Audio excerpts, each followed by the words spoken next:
कहा जाता है कि बहुत सी बीमारियां आपके स्टमक से चल के जो है वो आगे तक जाती हैं। अगर आपके मिद्दे में ज़रा सी भी हरारत की कमी है तो आपका बीपी सबसे पहले डाउन जाएगा, तो आप पैरालाइज तक जा सकते हैं।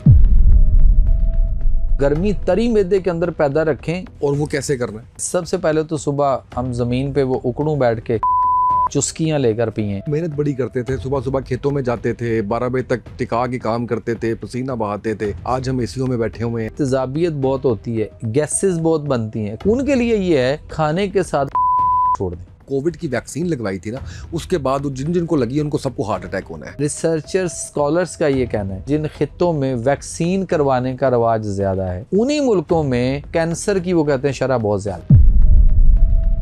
अक्सर लोग ये कह रहे होते हैं कि जिस्म में बहुत दर्द रहता है। बहुत सारी जगहों पे आपने देखा होगा पेन मैनेजमेंट, तो इसका मतलब है कि वो पेन को सिर्फ मैनेज कर रहा है, आपकी बीमारी को ठीक नहीं कर रहा। वो तो ये नहीं बता सकता कि ये दर्द सर आपको है क्यों। एच पिलरी का इलाज बताएं। इस वक्त पूरी दुनिया का सबसे बड़ा अलमिया एच पैलोरी है। प्रॉपर एक डाइट प्लान भी दवाई के साथ देते हैं कि आपने इसको फोकस करना है। नूडल्स कहते हैं कि बड़े खतरनाक होते हैं, जान भी जा सकती है। वो अगर आपकी आंतों में बैठ गया तो बस फिर आपकी खैर नहीं। कोल्ड ड्रिंक मशरूब कहाँ से? पिज्जे का क्या नेम बदला? पिज्जे का नेम बदल गया।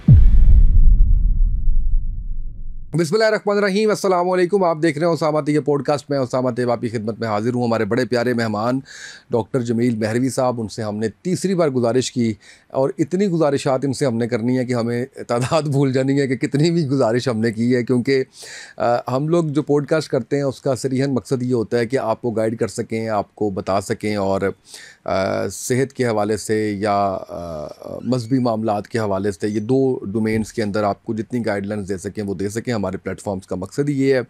जमील मेहरवी साहब के साथ जब हमने पहला पॉडकास्ट किया तो वो आप कह लीजिए कि सेकंड हाईएस्ट के ऊपर माशाल्लाह उसकी व्यूअरशिप गई, और उसकी वजह ये थी कि आप लोगों ने पसंद किया। डॉक्टर साहब की बातें बड़ी खरी साफ़ होती हैं और बिल्कुल नेचर की तरफ की बात करते हैं वो, और ये जो मसनूई ज़िंदगी है उसके मसाइल के ऊपर निशानदेही करते हैं, आपको बताते हैं।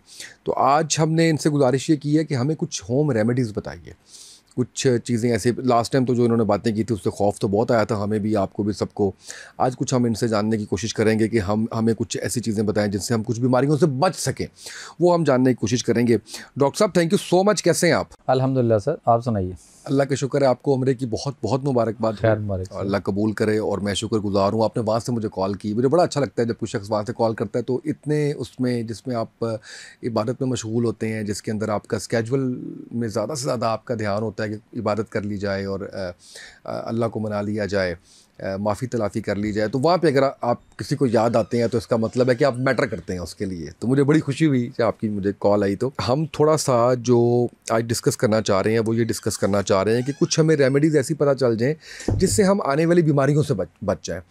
इसके अंदर जो मैंने अभी तक जितने पॉडकास्ट किए, जितना मैंने पढ़ा, जितना मेरा महदूद इल्म है, उसके मुताबिक आपका स्टमक बड़ा इंपॉर्टेंट होता है, और कहा जाता है कि बहुत सी बीमारियां आपके स्टमक से चल के जो है वो आगे तक जाती हैं, वहाँ से ख़राबी पैदा होती है। आपके सांस की नाली तक के मसाइल, आपके सांस के मसाइल, आपके इवन कैंसर तक के जो हैं वो चीज़ें वो है। Do you agree? बिल्कुल 100% सर। ये तो आप वसल्लम की बहुत सारी बातों से भी अगर हम देखें हदीसों की रोशनी में तो ये बात 100% दुरुस्त है कि आपका मैदा अगर दुरुस्त है तो आप फिट हैं।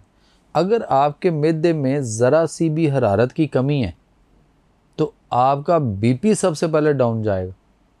अगर ब्लड प्रेशर डाउन हो रहा है तो आप पैरालाइज तक जा सकते हैं, फालज होने तक जा सकते हैं, कोमा सेमी कोमा तक चला जाता है बंदा। डिपेंड ऑन के कंडीशन क्या है उसके मुताबिक। बहरहाल मैदा, अगर आप अपने आप को मैदे को गर्म रखेंगे तो आप ठीक रहेंगे। ठीक है। अब गर्म दो तरह की चीज़ें होती हैं, एक गर्म खुश्क और एक गर्म तर। तो गर्मी तरी मैदे के अंदर पैदा रखें अगर, तो आप सेहत व तंदुरुस्ती की बड़े खूबसूरत ट्रैक के ऊपर रहेंगे और आपको कोई प्रॉब्लम नहीं होगी। और वो कैसे करना है? सर बहुत अच्छा है कि सबसे पहले तो सुबह हम ज़मीन पे वो उकड़ू बैठ के एक गिलास जो है ना वो गर्म पानी चुस्कियाँ लेकर पिएँ। पाँव के बल बैठ जाएँ ज़मीन पे, जैसे के बल बैठना ज़रूरी है। ज़रूरी है। और जैसे ही बेड से उठें नीचे उतर कर 5 मिनट आप कम अज़ कम घड़ी देख के 5 मिनट पूरे करने हैं, और एक गिलास गर्म पानी थोड़ा सा तेज़ गर्म जो आप चुस्की लेके पी सकें वो आप करें।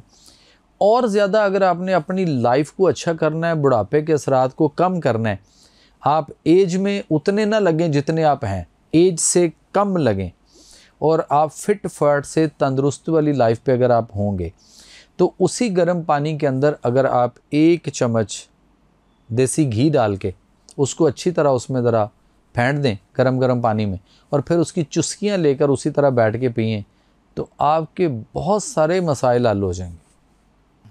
लेकिन यहाँ पे पब्लिक इस वक्त इतनी डरी हुई खौफज़दा है कि कोलेस्ट्रॉल बढ़ जाएगा, मेरे हार्ट अटैक आ जाएगा, मेरी वेन के अंदर रुक जाएगा, वगैरह वगैरह। लेकिन पब्लिक ये नहीं देखती सर, ना सोचती है कि जब हमारे आबा अजदाद, हमारे जद्द अमजद जितने भी थे सब के, वो जब देसी घी का इस्तेमाल करते थे, ना बनस्पति था, ना ये कुकिंग ऑयल थे, तो टोटली वो उस पर बेस करते थे, तो ये हार्ट अटैक या आर्टरीज ब्लॉकेज या वॉल ब्लॉकेज तो फिर उस दौर में होने चाहिए थे ना, अब तो नहीं होने चाहिए। कहते हैं वो मेहनत बड़ी करते थे, सुबह सुबह खेतों में जाते थे, 12 बजे तक टिका के काम करते थे, पसीना बहाते थे। आज हम एसीओ में बैठे हुए हैं, आज हम एक ऐसी ज़िंदगी गुजार रहे हैं जो आप समझ लीजिए कि कार में जाना है, कार में वापस आना है। नहीं सर, ये नहीं, देखें सिर्फ एक चीज़ है कि जब आप देसी ये उसी पब्लिक का मैंने आपको फीडबैक ये वो फीडबैक ये उन्हीं का है जिनके पास इसका जवाब कोई नहीं, तो वो ये एक तरफ से कह देते हैं कि नहीं जी वो हार्ड वर्कर बड़े थे, वो यूं मेहनत जफाकाश पैदल चलना, साइकिलिंग करनी, वगैरह वगैरह, उसके साथ वो नत्थी करते हैं। हालांकि ऐसा है नहीं। आज भी अगर आप देसी घी, सिर्फ फ़र्क ही है कि उसको जब आप लेंगे तो उसके बाद आपको कम से कम 2 घंटे पानी नहीं पीना। दूध गर्म दूध में डाल के ले लें तो उसमें फेंट के ले लें, तो उसके बाद कम से कम 2 घंटे पानी नहीं पीना। ठीक है। या जब भी हम देसी घी का इस्तेमाल करें किसी भी चीज़ में, तो पहली बात तो यह है कि जिनको एसिडिटी, तेज़ाबियत बहुत होती है, गैसेस बहुत बनती हैं, एक्सेसिव बाउल गैसेस बनती हैं, उनके लिए ये है कि ये खाने के साथ पानी पीना छोड़ दें। खाना खाने से कम आधा पौना घंटा, 40 मिनट पहले, आधा घंटा पहले, कम से कम आधा घंटा पहले आप पानी गर्म करके नीम गर्म पानी चुस्कियाँ लेके पी लें। ठीक है। उसके आधे घंटे के बाद या 40 मिनट के बाद आप खाने पे बैठें। ठीक है। जब आप खाना खाएं तो कोशिश करें कि छोटा नवाला, और उसको देर तक चबा के इस तरह चबाएं कि आपके मुंह के अंदर वो पूरा जो है ना वो एक जूस टाइप बन जाए। फिर आप उसको निगलें और उसको मज़ा लेकिन एंजॉय करते हुए करें ना। हम रिज़्क कमाना, मेहनत जो भी हम करते हैं किस लिए करते हैं? इसी रिज़्क के लिए। और उस रिज़्क के साथ तो हम कम से कम ये करें ना कि आका अलैहिस्सलाम ने फरमाया कि आपके एक दांत के नीचे कम से कम नवाले को 1 दफ़ा चबाओ। तो 32 दांत हैं, तो आप कम से कम सर समा भाई उसको 32 दफ़ा चबाएंगे ना, तो अब चबाएं और मुंह में घुमाएं भी, ऐसे उसको घुमाएं भी, तो आपके वो खाना जो है वो ऑटोमेटिकली महलूल की शक्ल इख्तियार कर जाए। ओके। दूसरी बात यह है कि इस खाने का भी एक प्रोटोकॉल है। फर्स्ट ये है कि आप जब हाथ से खाते हैं, चम्मच की बजाय हाथ से खाते हैं, तो आपकी हाथ से यहाँ से आपके नर्वस सिस्टम की रेजेस निकलती हैं। कभी ऐसा हुआ होगा आपने किसी से हाथ मिलाते हुए, तो ऐसे हम हाथ टच करते हैं, एक दूसरे का शेक हैंड करते हैं, तो हमें करंट फील होता है, करंट लगता है। तो ये वही करंट है जो हमारे यहाँ से निकल रहा है। ये वही करंट है जो हमारे पाँव से, तलवों से निकल रहा है, ज़मीन का अशद शकल के साथ अर्थ करता है, जिसके लिए मैंने कहा कि अपनी वो 0 वोल्ट करें अपने आप को, जो हम पहले कर चुके हैं बात कि जी ज़मीन पे नंगे पाँव चलें या घास पे चलें, या 40 मिनट नंगे पाँव ज़मीन पे रख के आप बैठे रहें। ठीक है। इसी तरह से हाथ से खाना, इससे उसके बाद जो इसको कोई आपका शोरबा या कोई चीज़ जो आप खा रहे हैं वो इसको थोड़ा बहुत हाथ को टच करेगी, आप इसको इस तरह सुन्नत का तरीका भी ये है कि आप इसको फिर थोड़ा सा चूस लें। उसके बाद आप इसमें पानी नहीं पिए बिल्कुल, और एंड तक नहीं, और उसके बाद खाना खाएं और अल्लाह का शुक्र अदा करें, कम खाएं। पेट भर कर खाना तो वैसे भी बीमारी या हदीस मुबारक के मुताबिक में मौजूद है कि आप सल्लल्लाहु अलैहि वसल्लम ने फरमाया पेट भर कर ना खाओ और खाने पर खाना ना खाओ, इसलिए कि यही मर्ज़ बीमारी का सबब है। अच्छा, उसके बाद जब आप खाना खा चुके हैं तो अल्लाह शुक्र अदा करें, और उसके बाद कम से कम 1 घंटा आपने पानी नहीं पीना। जब आप 1 घंटा पानी नहीं पिएंगे तो उसके बाद आप फिर पानी जो है वो गर्म करके नीम गर्म ले लें या ताज़ा पानी ले लें, ठंडे की तरफ ना जाएं। ठीक है। तो जिन लोगों ने इस हैबिट को सर शुरू किया ना, ये आदत बनाई है थोड़ी सी, वो कहना शुरू हो गया कि सर तजाबियत मुकदी ही नहीं सी, तो सर हुण पता ही नहीं सानू कि तजाबियत किधर नूं गई। मतलब कुछ दिन पहले एक पेशेंट आया, उन्होंने कहा जी हमने आपको एक टीवी चैनल के ऊपर मॉर्निंग में ये बात सुनी थी, तो कहता जी वो मैंने शुरू की, तो कहता है वो जो मुझे बड़े अरसे से तजाबियत रहती थी और गैस बनती थी, कहता है वो जी ये सिर्फ करने से मेरी वो ठीक हो गई। कहता है वो ठीक हुई तो उसके बाद जो दिगर मसाइल थे मेरे रह गए, मैंने सोचा चल बंदिया उत्थे ही चलिए, अगर वो दसन नाल सुनन नाल मुझे इतना फ़र्क पड़ गया तो मेरा बाकी इलाज भी हो जाएगा।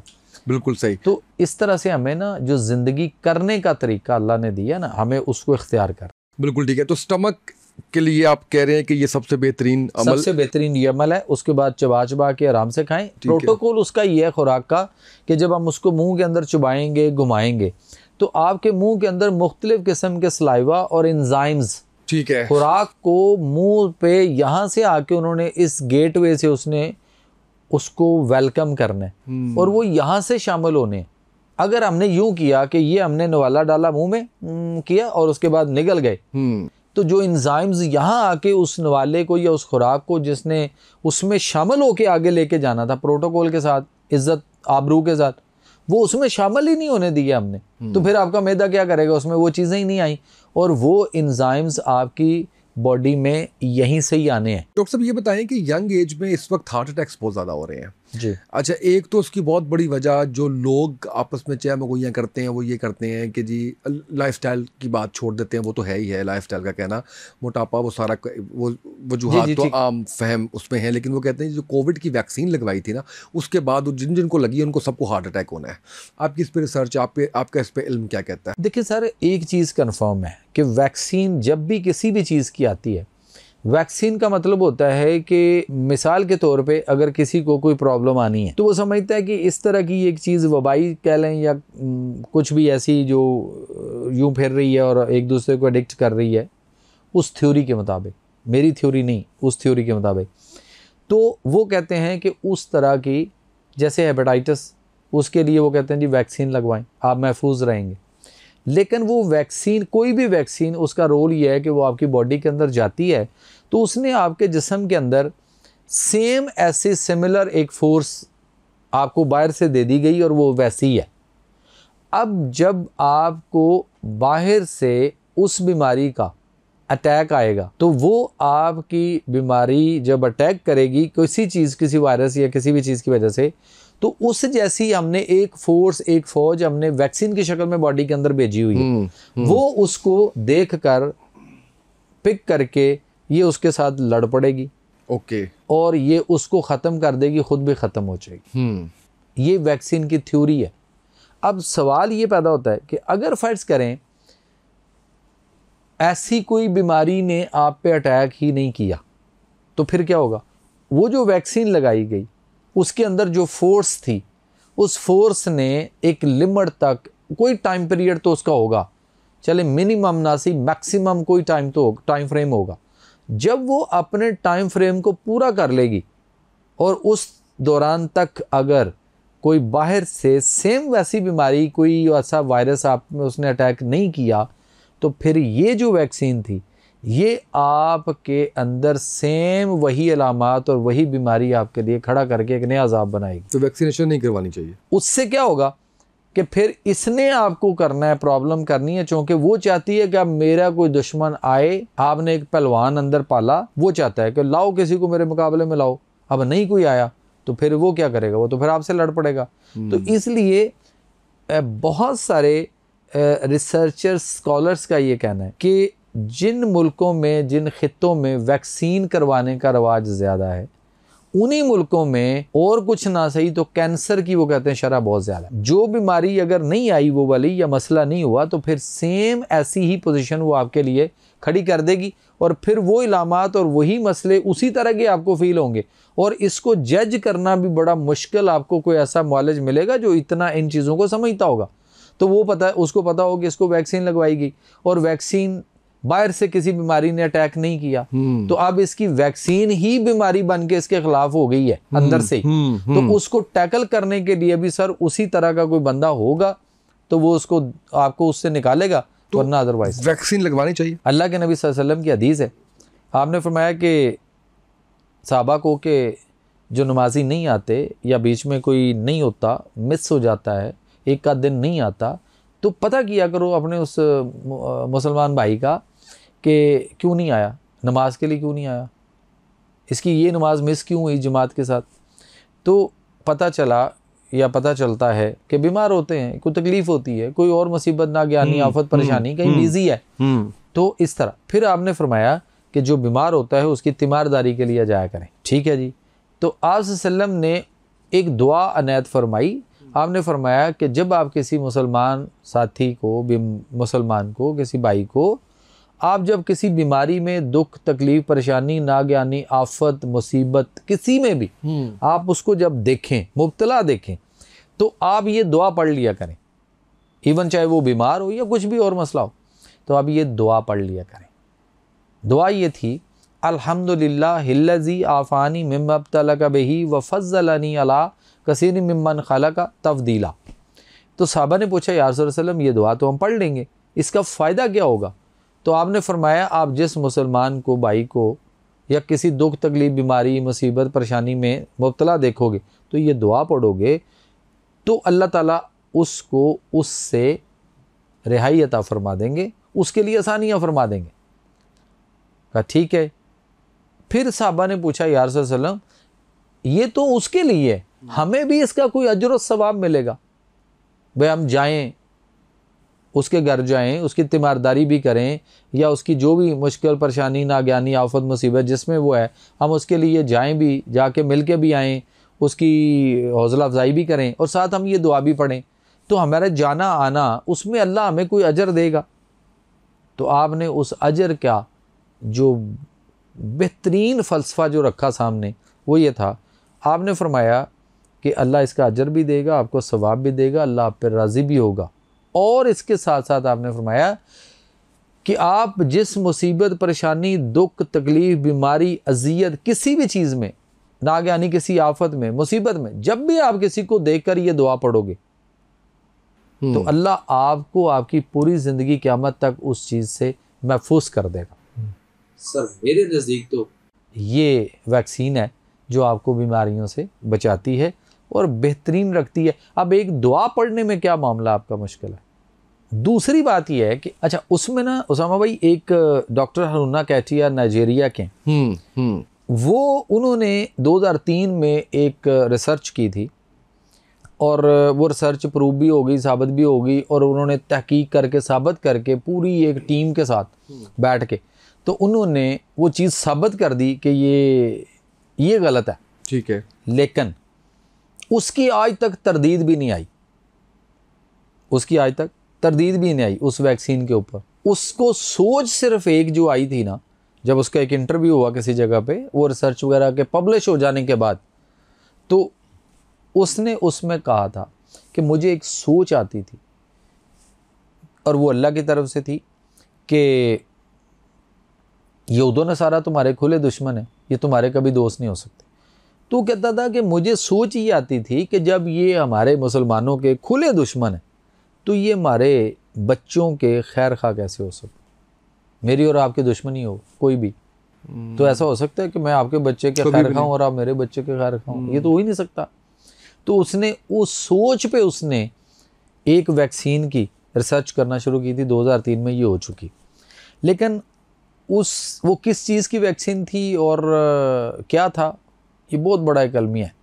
अगर इस बात को हम ओपन करते हैं तो मेरा ख्याल है कि वो बात ओपन करके वीडियो अगर वायरल होती है ना, तो मेरा शायद है कि अगले 2 दिन के बाद ना आप होंगे ना मैं हूँ और लोग हम दोनों को ढूंढते रह जाएंगे। इस तरह की चीज़ें जो है ना वो आती हैं। उस वक़्त भी जब आई, उस वक़्त भी हमने कहा, मैं उस वक़्त भी टीवी प्रोग्राम करता था, मैंने कहा कि ना लगवाएं, लेकिन सर लगाई गई। अब आप अंदाज़ा करें कि अब आपके सामने ऐसी चीज़ें आ रही हैं, मीडिया बता रहा है, इलेक्ट्रॉनिक मीडिया दे रहा है, आपको न्यूज़ दे रहा है, बंदा खड़ा खड़ा ऐसे गिरा और फ़र्क। तो कई सारी चीज़ें इस तरह की हैं। ये मसाइल जहाँ भी होते हैं, अभी पिछले दिनों कुछ बच्चियों को लगी तो उनके लिए भी एक मसला बना वो स्कूल के अंदर और वो पोजीशंस आई। सो बहरहाल एक चीज़ कन्फर्म है, दुनिया का लॉ ये कहता है कि अगर आपने किसी को इंजेक्शन लगाना है, कोई भी इंजेक्शन लगाना है, तो आप पहले उससे या उसकी फैमिली मेम्बर से अप्रूवल लेंगे। पेरेंट्स से अप्रूवल होना बड़ी ज़रूरी है। अगर पेरेंट्स इजाज़त दें तो ठीक है, इंजेक्शन लगवा लिया जाए, कोई भी इंजेक्शन किसी भी फॉर्म में। बिल्कुल सही। अगर पेरेंट्स इजाज़त नहीं देते तो कोई भी बंदा जो है ना उसको फोर्स करके नहीं कर। बिल्कुल सही है। अच्छा डॉक्टर साहब, मुझे ये बताइएगा कि जहाँ हम बहुत सी बीमारियों की बात कर रहे हैं उसमें मुझे ये बताएं कि हमारे अक्सर लोग ये कह रहे होते हैं कि जिस्म में बहुत दर्द रहता है, बहुत ज़्यादा है। वो सिम्टम्स होता है, किसी चीज़ के सिम्टम्स होते हैं, या वैसे ही आपके कभी कंधों में दर्द हो रहा है, कभी आपके बैक में दर्द हो रहा है, कभी आपके सर में दर्द है, कभी आपके घुटनों में दर्द है? दर्द जो होता है ना, दर्द किसी खराबी का इजहार होता है, अलार्मिंग होती है। ओके, बजाते खुद खराबी नहीं है। बजाते खुद दर्द ना बीमारी है, ओके, ना इसको बीमारी समझना चाहिए। और दूसरी बात यह है कि दर्द के लिए बहुत शिद्दत से दर्द हो अगर, तो आप उसको फॉर द टाइम बीइंग शिद्दत कम करने के लिए, जैसे डॉक्टर के पास जाते हैं लोग तो वो जाके इंजेक्शन लगवाते हैं। इंजेक्शन लगवाया या कोई गोली खा ली तो उसने आपके नर्वस सिस्टम में जो हमारे हवास खमसा, हवास 5 जो खम्स हैं, उनको में से एक को वो सुन कर देता है। यानी जैसे मोबाइल आपका भी पड़ा है, मेरी भी पॉकेट में है और ये इस वक्त साइलेंट मोड पे है, तो उसको साइलेंट कर वो इसको साइलेंट कर देता है। बिल्कुल सही है। दर्द हो रही होती है, फील नहीं हो रहा होता, महसूस नहीं होती, फील नहीं होता। तो दर्द के पीछे भागना और दर्दों की दवाइयां ही खाते रहना और इसको ट्रीटमेंट समझना, सॉरी ये तो मैनेजमेंट भी नहीं है। आप देख लें कि आजकल एक नया रिवाज शुरू हुआ, बहुत सारी जगहों पे आपने देखा होगा, पेन मैनेजमेंट। हाँ, ऐसे ही है। तो इसका मतलब है कि वो पेन को सिर्फ मैनेज कर रहा है, आपकी बीमारी को ठीक नहीं कर रहा, आइडेंटिफाई भी नहीं कर रहा। आपके सर वो तो ये नहीं बता सकता कि ये दर्द सर आपको है क्यों। सही है, सही। दर्द सर है क्यों, किस वजह से है, उसके पीछे खराबी क्या है। माइग्रेन जो सर का दर्द है, इसकी मेरे नज़दीक जो मेरी प्रैक्टिस में, मुझे 30-32 साल हो गए हूँ मैं इसमें, मुझे ये पता है कि अक्सरियत लोगों की मैदे की तेज़ाबियत की वजह से, मैदे की गैस की वजह से आपके सर को गुबार चढ़ता है और उसकी वजह से आपके वहाँ पे सर में दर्द होती है। इवन दो ये आपने जो मैदे की हमने स्टार्ट लिया, मैदे में तेज़ाबियत का इतना इफ़ेक्ट है कि ये अगर हमारे मोटर न्यूरॉन सेल्स के अंदर तक उसकी करंट और उसकी रिफ्लेक्शन तक जाके प्रॉब्लम कर दें तो एक बीमारी जन्म लेती है जिसके बारे में डॉक्टर तो बिल्कुल नहीं समझते और पब्लिक भी इसको समझती कि शायद इसके लिए यही दवाई हमने खानी और शायद हम इसी पे ही रहेंगे। कौन सी बीमारी? पार्किंसन। ओके। राशा जिसको कहते हैं, जिसमें हाथ कामते हैं या हमारा सर आपका पूरा जिस्म कामता है हिस्सा। और इसमें ख़ास तौर पे इस पार्किंसन में जब भी वो बंदा जिसको ऐसा है, जैसे ही उसको कोई खुशी की खबर मिले या जैसे ही वो कोई गम की कोई ऐसी खबर सुने, तो खुशी और गम में उसकी कंडीशन फ़ौरन बहुत स्पीडी हो जाती है। खुशी की खबर भी मिले, उसके नज़दीक बहुत अच्छी खुशी भी हो, तो वो शिवरिंग करना शुरू कर देगा, ज़्यादा कर देगा। डॉक्टर के पास एक ही हल है, वो उसको कहता है बस इसका हल कोई नहीं, आपने ये दवाई खानी और इस पे लगा दो। उसने उस पे लगाया हुआ है और वो लोग उस पे लगे हुए हैं। सब पॉइजन, वो गोली बजाते खुद एक पॉइजन, एक जहर है।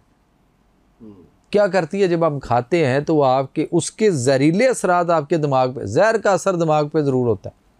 जब वो दिमाग पे असर करता है तो उस जहर के असर की वजह से आपके दिमाग की वो जो मूवमेंट जिधर को आपकी चल रही थी पार्किंसन वाली, वो उसको थोड़ा सा चेंज कर देता है। वो और तरह के मसले शुरू हो जाते हैं और वो कहते हैं ना किसी लड़ाई हो रही हो वो जाके कोई नवा स्यापा अपनी पा दो। या जैसे कोई हमारे यहाँ भी होता है कि इलेक्ट्रॉनिक मीडिया पे या हमारे यहाँ सोशल मीडिया पे कोई नया शुरली छोड़ दे, एक कोई काम चलता है और उसके ऊपर बहुत ज़्यादा स्पीडली बहस हो रही होती है और बहुत ज़्यादा वायरल हो रहा होता है। तो फिर उस वक्त इदारे भी ये करते हैं, वो कहते हैं यार कट्टा नवा ये छोड़ो। सारे इतनी दूर क्यों जानते हो? हिचकी के अंदर लोग कहते हैं कोई ऐसी खौफजदा बात कर दे जिससे आपका ध्यान उसको कहते नहीं, हाँ तुमने किसका नमक चुराया, किसका, आप बिल्कुल ऐसा ही है, वो तो तुमने चोरी की है, हाँ वो खत्म हो नहीं जाए। वो फलानी चीज गायब हुई थी फलां की, तो वो बंदा एकदम थोड़ा सा दूसरी बिल्कुल तरफ। सही है। अच्छा तो ये ऐसी बताएं, वजह- वो आपने लास्ट टाइम भी बताया था, मैंने आपसे कहा था मैंने आपसे इसका इलाज भी पूछना है, एच पिलरी का इलाज बताएं। सर एच पैलोरी जो है ना, इसका बिग डिजीज, इस वक्त पूरी दुनिया का सबसे बड़ा अलमिया एच पैलोरी है।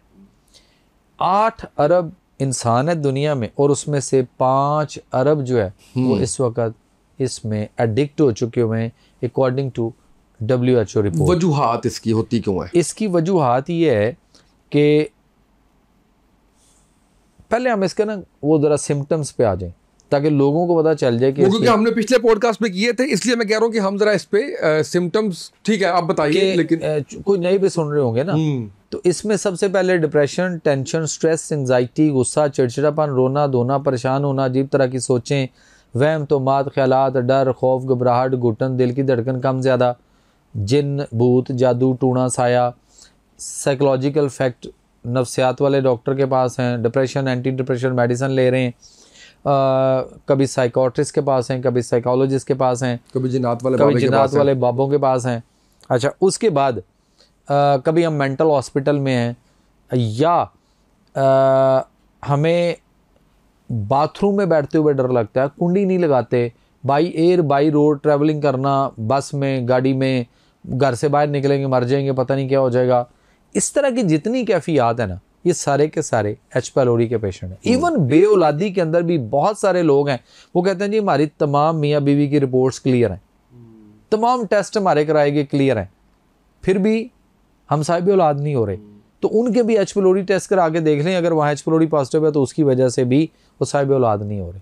बार बार बच्चे ज़ाया हो रहे हैं हमल के दौरान, या बच्चा ग्रोथ नहीं कर रहा ड्यूरिंग हमल, ड्यूरिंग प्रेगनेंसी ग्रोथ नहीं हो रही, बार बार अबॉर्शंस हो रहे हैं, तो इनमें भी काफ़ी सारे मसाइल में एच पिलोरी का हाथ है पूरे का पूरा, क्योंकि ब्लड पोल्यूटेड हो जाता है। खुराक हमने जो खाई, सबसे पहले तो ये कि जो आपका सवाल है ना कि ये होता क्यों है, फ्रिजों में रख के खाने हम खा रहे हैं, fast food, junk food, frozen food, उसके बाद बिरयानियाँ और इस तरह की जितनी चीज़ें, फिर डब्बों के दूध, डब्बों के जूस, cold drink, soft drink, energy drinks, unnatural way में जाके केमिकल बेस्ड जितनी चीज़ें, फिर रही कसर ये जो दवाइयाँ हमारी फरंगी तिब की हैं, जिसमें पेन किलर्स हैं, एंटीबायोटिक्स हैं, लाइफ सेविंग ड्रग हैं, स्टीराइड्स हैं, विटामिन्स हैं इंक्लूडिंग, जिसको हम ये समझते हैं कि ये हमारे लिए बड़ी अच्छी है, सेहत के लिए बहुत अच्छी है और हमें ये ताकत की गोलियां लेनी चाहिए, ये सारे मसले हमारे वहाँ से। और मैदा सबसे बड़ा सोर्स है आपके मैदे का, आपके जिगर का, आपके गुर्दों का,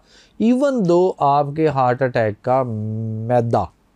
मैदे की बनी हुई जितनी चीज़ें, हमें इनको सख्ती से कंडेम्ड करना है और हमें मैदे से बाहर निकलना पड़ेगा, क्योंकि जिस अल्लाह ने मुझे और आपको तख्लीक किया, कायनात बनाई है, उस अल्लाह का फरमान है सूरह रहमान के अंदर के वल हब्बो जुल अस्फ़ व रेहान फ़बैयल अरबिक मात को ज़बान, वल हब्बो का मैंने और बूसा वाला अनाज, यानी जिसमें फ़ाइबर हो। तो आप मुझे बता दीजिए, मैदे में तो फाइबर है ही नहीं, तो हम कैसी खा रहे हैं? तो जो भी जितनी मैदे की चीज़ें बनी हुई हैं, इन सारी चीज़ों के और इन मसाइल से, ऊपर से हम चाय पीते हैं और बड़े सारे इस तरह के इश्यूज़ करते हैं, तो उससे हमारे यहाँ गर्मी, खुश्की, तेज़ाबियत और उसका असर, मैदे के अंदर अल्सर ज़ख़म हो जाता है। और वो ज़ख़म अल्सर हमारे अंदर, जैसे ज़ख़म पाँव पे हो तो पीप, पस, रेशा, गंदा खून जैसे निकलता रिश्ता है ज़ख्मों से, ऐसे ही ज़ख़म अंदर होंगे तो सेम वही पोजीशन वहाँ भी होगी। अब वो जब ताफ़न हो जाएगा उसके अंदर, तो उसमें बैक्टीरियाज, कीड़े होते हैं जो H pylori, IgA, IgG, IgM, ये उसमें पैदा हो जाते हैं। ये फिर जो खुराक हम खाते हैं ना, उस खुराक में मिक्सअप हो गई, खुराक ग्रैंड हुई, उसमें मिक्स हो गए, खुराक मैदे में से जिगर चली गई, मेटाबोलाइज होने के लिए ये वहाँ चले गए, मेटाबोलाइज हुए, खून में खुराक गई तो ये खून में चले गए, यहाँ से फिर जिगर से, पहले इन्होंने जिगर के ऊपर फैटी करना, हेपेटाइटिस की तरफ लाना, यरकान करना, जिगर के अंदर सोलियाँ, गिल्टियाँ, कई सारे इश्यूज़, जिगर के मसाइल वहाँ भी होंगे। फिर उसके बाद जिगर से जब ये खून दिमाग की तरफ आता है, तो पहला पैनिक अटैक इनका दिमाग पे, और वो जितनी हमने अलामात अभी बताई वो सारी।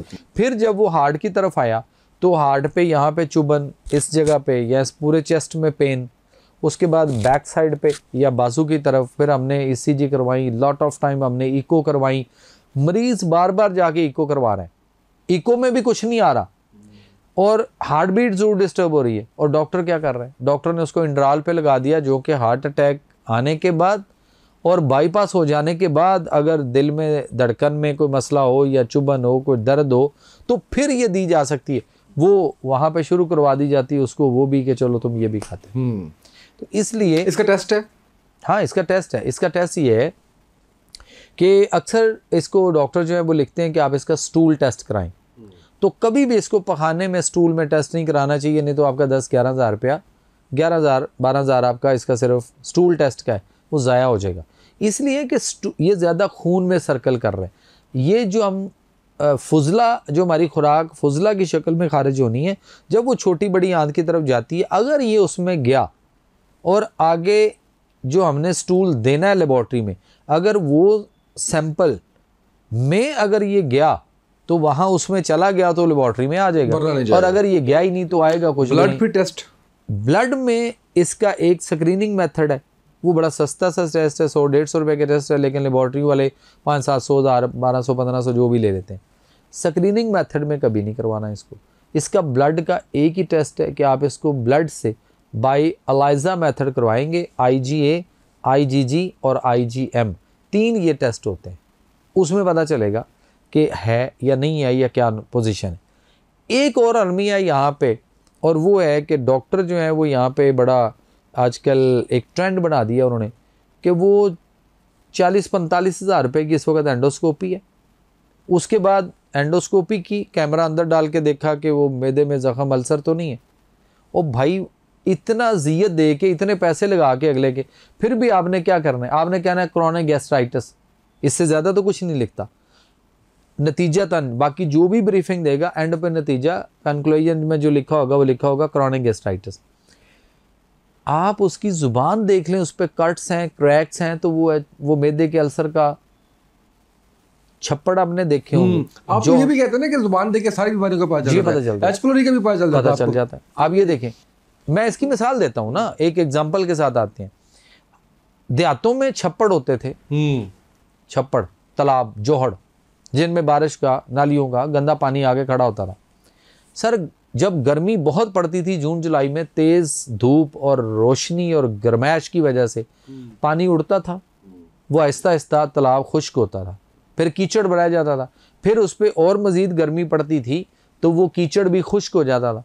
और उसके बाद आपने देखा होगा लाइफ में, ये प्रैक्टिकली देखा होगा कई जगह पे, कि उस छप्पड़ में, उस जगह पे खुश्क होने के बाद, यानी गर्मी और वो पानी खुश्क हो गया तो ज़मीन खुश्क होगी, तो गर्मी और खुश्की की वजह से आपके वो जो जगह थी तालाब वाली, उस पर क्रैक्स आते हैं, फटती है, वो दरारें पड़ती हैं और बड़ी दूर तक दरारें फैलती हैं। ये तो सब ने देखा, अक्सरियत ने देखा। बिल्कुल ऐसे ही है। अब मुझे ये बताइए कि जब आपके वही गर्मी खुश्की का अंसर आपके मैदे में होगा, जिसको हम तजाबियत कहते हैं ना, तजाबियत का मिजाज गर्मी खुश्की वाला है, जब वो करेगा तो उसका आपकी ज़ुबान, चूँकि डाइजेस्टिव ट्रैक आपका मुंह से शुरू होके छोटी बड़ी आंत तक और पखाने वाली जगह तक जाए, इसमें क्या होता है कि आपकी ज़ुबान तक क्रैक्स आ गए होते हैं। अगर ज़ुबान पे क्रैक आए पड़े हैं, यूं लाइनें सामने स्ट्रेट हों या ऐसे छोटे छोटे कट्स भी हों, तो आप एक दूसरे को ज़ुबान चेक करके देख लें। और उधर वो कहता है नहीं एंडोस्कोपी करनी है, 45,000 रुपये एंडोस्कोपी का, 10,000 रुपये डॉक्टर की फ़ीस, 15,000 रुपये में उसने बायोप्सी भी करनी है। अब बायोप्सी क्या है कि उसने वहाँ से मैदे के अंदर से छोटे छोटे 5, 7, 8, 10 पीस छोटे छोटे कट करके निकाल दिए। आपने मैदे को पैसे दे के पंक्चर करवाया। मेरी और आपकी गाड़ी में से, टायर में से हवा कम होती हो और हम 2-3 दिन बाद फिर देखेंगे यार ये 12-13 पे आया होता है, तो इसको तो 28-30 पे रहना चाहिए। तो हम एक दिन टायर वाले को, टायर भी उसने बार बार खोल के चेक किया, पंचर भी कोई नहीं है, वह भी कम होती है। तो वो हमें ये कहे कि सर इसका मैं बायोप्सी करता हूँ, कैसे? वो कहेगा मैं 5-7 जगहों पे एक कील ठोक के इसमें से, टायर में से हवा निकाल के देखूंगा, या ट्यूब में से, वहाँ नहीं, वो कहेगा मैं पीस निकाल के देखता हूँ। तो सर वो तो पीस निकाल के ले गया, टायर का क्या बनेगा? कितने पंक्चर होंगे, अब टायर ही बेकार गिर दिया। तो यहाँ कौम को ये नहीं समझ आ रही कि भाई वो आपको, आप पैसे दे के 70-80 हज़ार रुपया लगता है और आप एंडोस्कोपी करवा रहे हैं। एंडोस्कोपी कॉज्ड बाय कैंसर और बायोप्सी कॉज्ड बाय कैंसर। और अगर वो कैंसर पहले से हुआ तो उसको फैला देगा, बढ़ा देगा, बिगाड़ देगा। अच्छा, अब ये बताएं मुझे कि ये जो आपने बताया एच पोलरी का बताया है, इसका फिर जो इलाज है वो होम रेमेडी से तो नहीं होगा? होम रेमेडी नहीं है सर, ये तो प्रॉपर पेशेंट को देखना पड़ता है, पेशेंट के मिजाज को देखना पड़ता है, उसकी कंडीशन, उसकी रिपोर्ट्स या मुख्तलिफ चीज़ों को नब्ज़ देखनी है, उसका इंटरनल क्लाइमेट क्या है बॉडी का, एक्सटर्नल क्या है, और फिर जितनी मैंने आपको बताई कि ये कहाँ कहाँ फैक्ट कर रहा है, फिर उसके फैक्ट ढूंढने हैं उसकी बॉडी में। हर पेशेंट के फैक्ट डिफरेंट है, ठीक है, बिल्कुल सही उसके है। सिम्टम इफेक्ट्स अलग है, तो उसके मुताबिक उसकी दवाई, उसके मुताबिक उसकी ग़िज़ा, उसके मुताबिक उसकी खुराक, परहेज सारा तयन होगा। फिर जो है ना वो ये पेशेंट जितना भी डेंजरस हो, जितना भी जिस भी रेड जोन तक पहुंचा हुआ हो, जिस भी स्टेज पे हो, अल्लाह का बड़ा शुक्र है कि मेरा पेशेंट आके मुझे महीने बाद उससे पूछूं ना जी क्या हाल है, तो कहता है कि सर मिनिमम भी वो स्टार्ट लेते हो तो कहता है मैं 40 to 50% ठीक हूँ, या वो कहता है मैं 50 to 60% ठीक हूँ, या 60 to 70% ठीक हूँ। इतनी परसेंटेज एक महीने में पेशेंट देता है, बिल्कुल सही है। बशर्ते कि वो दवाई, खुराक और परहेज, हम उसको प्रॉपर एक डाइट प्लान देते हैं कि मरीज खाने में सब्जियों में कौन सी सब्जियां, दालों में कौन सी दालें, गोश्त में कौन कौन सा गोश्त, ड्राई फ्रूट में से कौन कौन सा ड्राई फ्रूट, और फ्रेश फ्रूट में से कौन सा फ्रूट, और ख़ास तौर पे हंडिया में मसाला जात तक कौन कौन से डाले जा सकते हैं। ये हम उसको प्रॉपर एक डाइट प्लान भी दवाई के साथ देते हैं कि आपने इसको फोकस करना है, इसके अलावा कुछ नहीं। बिल्कुल ठीक है। अच्छा डॉक्टर साहब, मुझे एक सवाल हुआ था पिछले उसमें कि नूडल्स के बारे में आपने बात नहीं की, वो बताएं कि वो कहते हैं कि बड़े खतरनाक होते हैं, जान भी जा सकती है। क्यों नहीं गई? पहली बात तो ये देखें कि वो है किसका, मैदे का बना हुआ। पहले तो वो उस पॉइंट से जो अभी हमने बात की कि मैदा कितना नुकसानदेह। दूसरी बात यह है कि उसमें फाइबर नहीं है। वो अगर आपकी आंतों में बैठ गया या जम गया, रुक गया, और ऊपर से आपने कोई वो आप पहले ही अगर कॉन्स्टिपेशनल पॉइंट ऑफ व्यू से मरीज हैं, अगर कब्ज के, तो वहां रुक गया, जम गया, तो बस फिर आपकी खैर नहीं। इवन यहाँ तक कि आपको सोशल मीडिया पे ऐसी सर्जरियां मिलेंगी कि बच्चों ने खाई हैं और सर्जरी उनके मसले बन गए कि वो बिल्कुल ऐसा मैदा जाम हो गया, कोई समझ नहीं आ रही, डॉक्टरों ने सर्जरियां की और उसकी वीडियो मौजूद है कि मैदे को जब उन्होंने सर्जरी करते हुए ऊपर से काटा तो अंदर से अगर उन्होंने निकालना शुरू किया तो अंदर से पूरी पूरी नूडल्स उसी तरह लंबी लंबी भी आ रही। बच्चा पकड़ता है उस, जैसे हम फलूदे की सोइयां खाते हैं ना, फलूदे की, बिल्कुल नहीं खानी चाहिए ये चीज़ें, ये थोड़ी बहुत खानी चाहिए सर। बात यह है कि जो मैदे की चीज़ों की तरफ गया उसने सबसे पहले अपने मैदे के साथ दुश्मनी की और फिर वो दुश्मनी उसको बहुत भारी पड़े। नहीं, जैसे आप कहते हैं ना कि चाय जहर है, जैसे आप बाकी चीज़ों का कहते हैं, ये बिल्कुल ही नहीं पीनी चाहिए, या कोई इसकी थोड़ी मिकदार के अंदर आपको इस्तेमाल? देखें, बात यह है कि जिन चीज़ों के लेने से हमें थोड़ा लेंगे थोड़ा नुकसान ज़रूर है, ज़्यादा लेंगे ज़्यादा नुकसान। कोल्ड ड्रिंक मशरूब कहाँ से है? चले बात तो ये जो भी है। आप देखें, इससे किडनी फेलियर हो रहा है इस वक्त। आप ऐसा कर लेना, कितनी मिकदार में लेने से हो रहा है? देखें, कोई अगर हफ्ते में 1-2 गिलास लेता है। सर मैं अभी आपको बता देता हूँ ना, हम ग्लास का वो जो सेट नहीं मिलता बाजार से जिसमें 6 गिलास होते हैं, एक ही साइज के 6 गिलास का एक सेट ले लें, ठीक है, और वही सेट आप उसको कहें 2 दे दे, ठीक है, यानी आपके पास 6 और 6 12 गिलास हो गया। गिलास सेम साइज है, सेम डिज़ाइन है, उसके अंदर जो भी आप डालेंगे उसकी क्वांटिटी भी सेम होगी।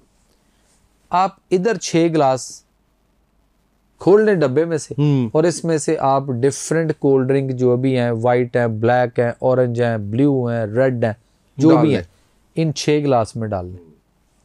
इधर आप 6 गिलास के अंदर ये वाला जो दूसरा सेट था, इसमें आप डिफरेंट मुख्तलिफ किस्म के वो जो तेज़ाब होते हैं ना, जो हम बाथरूम में टॉयलेट क्लीनिंग के लिए करते हैं, टॉयलेट क्लीनर्स, आप वो सारे टॉयलेट क्लीनर जो भी आपको मिलते हैं वो डाल मिलते हैं, इवन खुला तेज़ाब तक भी आप इसमें वो डाल लें। अब ये 6 आपके पास कोल्ड ड्रिंक ग्लास हैं और सेम ग्लास सेम साइज आपके पास 6 एसिड के हैं, एसिड तेज़ाबों के जो वाशरूम क्लीनर है उनके। आप इनको लेबॉर्ट्री में सिर्फ पीएच वैल्यू कैलकुलेट करने के लिए भेज, सेम होगी। जब रिपोर्ट आएगी इधर की है या इधर की है, दोनों साइडों पे जो रिपोर्ट आएगी ना, वो आपको कहेगा कि इस गिलास में बाकी पानी था टोटल वो सारा तो ये तेजाब टोटल नहीं है, इसमें पानी है, तेजाब तो बहुत थोड़ा सा उसके अंदर डाला होता है। तो वो कहेगा कि एक गिलास में जो इसकी पीएच वैल्यू कैलकुलेट की सब 4%, ठीक है, जितने भी ये टॉयलेट क्लीनर्स है 4% आएगा। ठीक है। आप इधर आ जाते हैं कोल्ड ड्रिंक, इनकी भी जितनी रिपोर्ट आएगी सेम 4%। चाहे वो डाइट है, डाइट और ज्यादा खतरनाक। वो क्यों? स्क्रीन है उसके अंदर, इनमें तो चीनी है, उसमें तो स्क्रीन है। अच्छा, हाँ, वो और ज्यादा खतरनाक है। अब स्क्रीन की बात आ गई तो आप देखिए हमारे यहाँ कैंड्रोल, हमारे यहाँ सुकराल, ये जो शुगर फ्री गोलियां लोग चाय में, दूध में, मुख्तलिफ पेशेंट जो डायबिटिक पेशेंट है वो जो लेते हैं वो वही स्क्रीन से बनी हुई है। आपकी शुगर फ्री मिठाइयाँ, आपकी शुगर फ्री कोल्ड ड्रिंक्स, आपकी शुगर फ्री जितनी भी चीज़ें हैं जिनको हम डाइट वाइट के नाम से करते हैं, इन सारों के अंदर स्क्रीन मौजूद है। वो ज़्यादा खतरनाक है। वो डॉक्टर साहब, वो आपके बारे में सही है कि कुछ खाने देंगे या नहीं? हाँ, खाने देंगे ना। आप गन्ने का रस क्यों नहीं पीते? रो पिए ना। कहाँ नहीं मिलती ये बताइए? आपके इधर बाय रोड में देखें कितने गन्ने वाले रो वाले बैठे हैं, किस रोड पे? पिज़्ज़े का क्या नेमल बदला?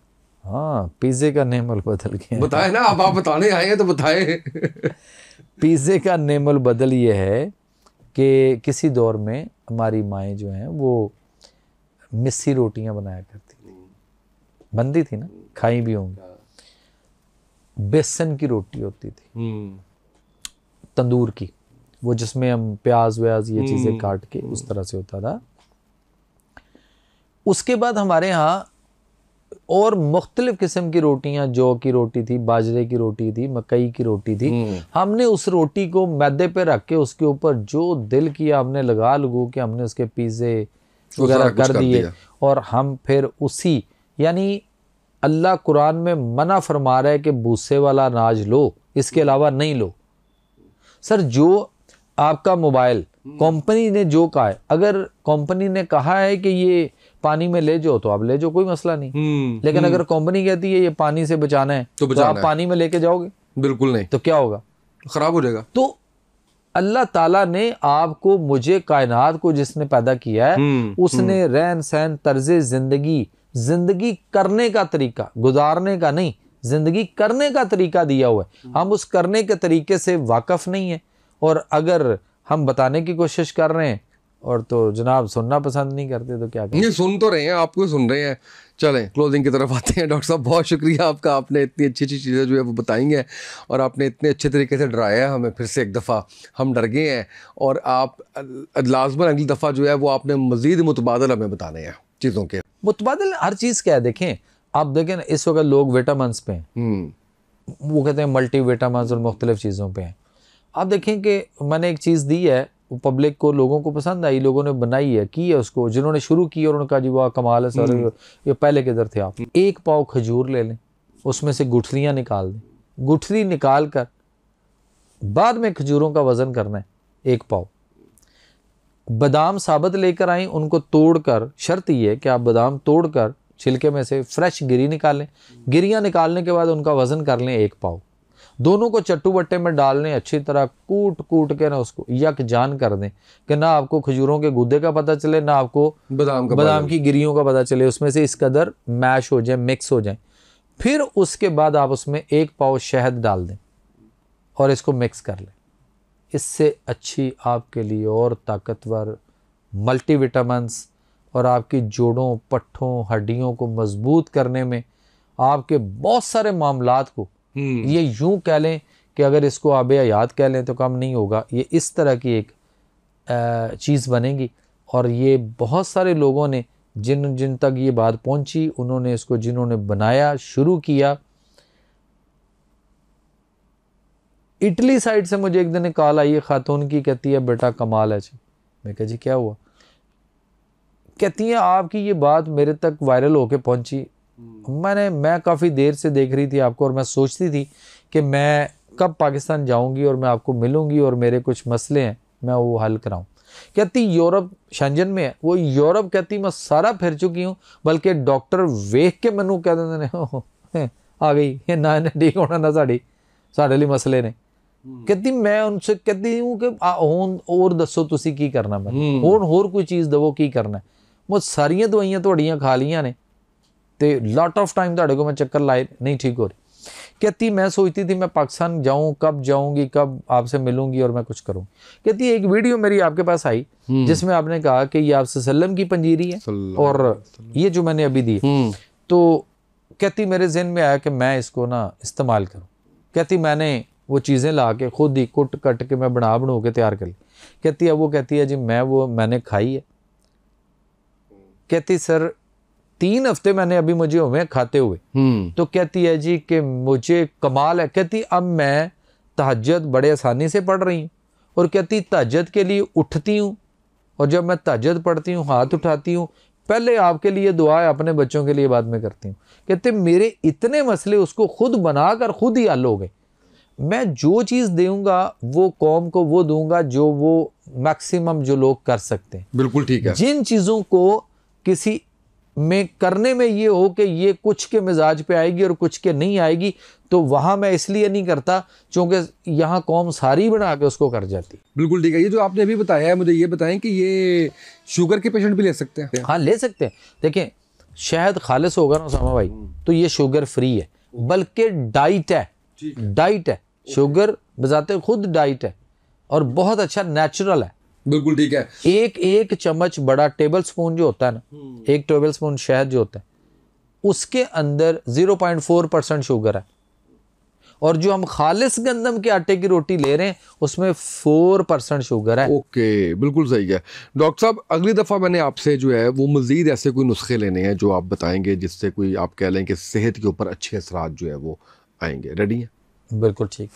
बहुत शुक्रिया आपका डॉक्टर साहब, आप तशरीफ़ लाए और आपने इतनी अच्छी गुफ्तगू की और हमें आप नेचर की तरफ वापस लेके आ रहे हैं। अल्लाह इस कार खैर में आपको कामयाब करे और इसमें आप मैं कह लीजिए कि नाजरीन के लिए बड़े ये एक खुशी की चीज़ होती है सारी। हमें बड़ा फीडबैक पॉजिटिव आता है आपके बारे में, नेगेटिव भी खैर आता है। मैंने लास्ट टाइम पढ़ के भी आपने सुनाया था, मुझे इतना अच्छा लगा कि आप यानी बंदे को ऐसे ही दीदार होना चाहिए। डॉक्टर साहब ने कहा मैंने सुनना भी नहीं है, बोल ही जाना प्रोग्राम में, जो आया है वो बता देना।